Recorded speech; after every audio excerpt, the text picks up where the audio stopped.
This is West African Voice Network.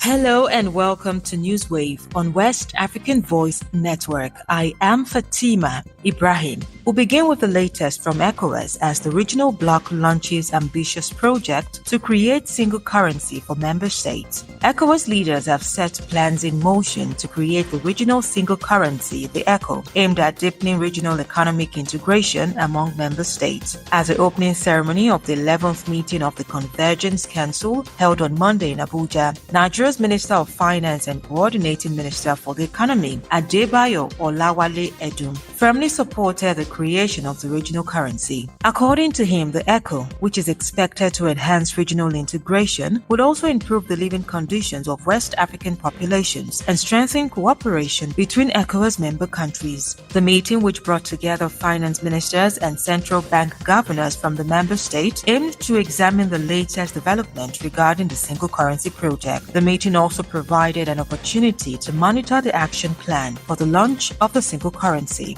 We head now to Burkina Faso as IFAD pledges 121 billion CFA francs to boost agricultural development in the country. The International Fund for Agricultural Development, IFAD, has announced a significant investment of approximately 121 billion CFA francs to support agricultural development in Burkina Faso. This initiative aims to strengthen the country's farming sector, improve resilience against climate risks, and promote sustainable agricultural growth. Speaking in Ouagadougou, IFAD's regional director, Bernard Hien, revealed the funding after a meeting with Burkina Faso Minister of Foreign Affairs, Jean-Marie. He highlighted that this additional support will be introduced by December in collaboration with the Ministry of Agriculture. This new funding comes on top of IFAD's existing portfolio of 182 billion CFA francs, reinforcing the organization's commitment to boosting food security, enhancing productivity, and supporting smallholder farmers. Still in Burkina Faso, President Ibrahim Traoré to receive prestigious Grand Commander of Peace Award at PALESH 2025. Burkina Faso's transitional president Ibrahim Traoré will be honored as Grand Commander of Peace GCAP at the 14th Pan-African Leaders Symposium and Honors PALESH Awards. The prestigious event, organized by the United Nations International Peace and Governance Council UNIPGC, recognizes President Traoré's outstanding leadership, commitment to nation building, and transformative governance in Burkina Faso. The selection process was conducted by the PALESH Steering Committee, consisting of distinguished figures from across Africa, and was chaired by former Liberian Vice President, Her Excellency Chief Dr. Joel Howard Taylor. The decision was ratified by the UNIPGC Global President, His Excellency Ambassador Dr. Jonathan Ojada. Reacting to the announcement, Dr. Kalkomondo Samuel, Senior Special Assistant to the President of Burkina Faso, expressed deep appreciation on behalf of the Burkina Faso government, stating that the award is a reflection of President Traoré's commitment to peace, stability, and national progress. The PALESH Awards celebrate visionary African leaders whose governance and policies drive sustainable development and transformation across the continent. We head to Nigeria, where NDLEA apprehends Notorious international drug Kingpin after a 17-year manhunt. The National Drug Law Enforcement Agency, NDLEA, has apprehended 59-year-old international drug baron Ogbonaya Kevin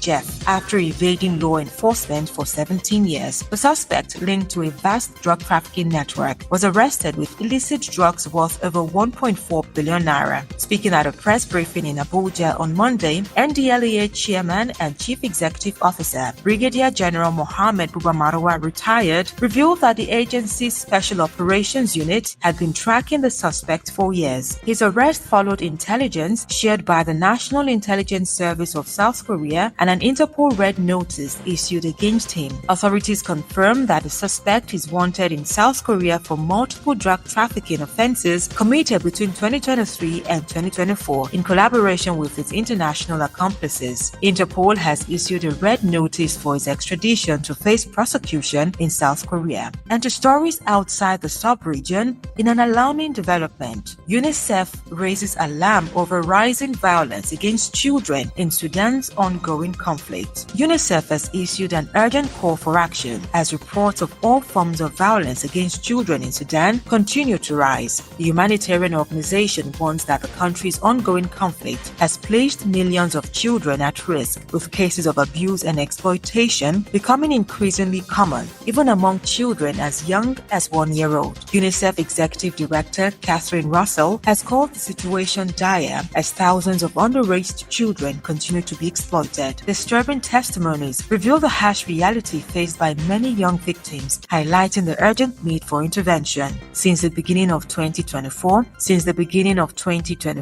UNICEF has documented over 220 cases of severe abuses against children, with the majority of victims being young girls. Shockingly, some of the victims are under 5 years old. In addition, 77 cases of attempted assault have been reported, though the true number is believed to be much higher due to fear of stigma and retaliation. UNICEF is calling for urgent international support to protect children and provide them with the necessary medical and psychological care. And with that, we've come to the end of Newswave on West African Voice Network. For more news from across the region and beyond, visit wavn.org. You can also stay connected with us on X, Instagram, Facebook, and LinkedIn at WAVN News, and on TikTok and YouTube at West African Voice Network. I am Fatima Ibrahim.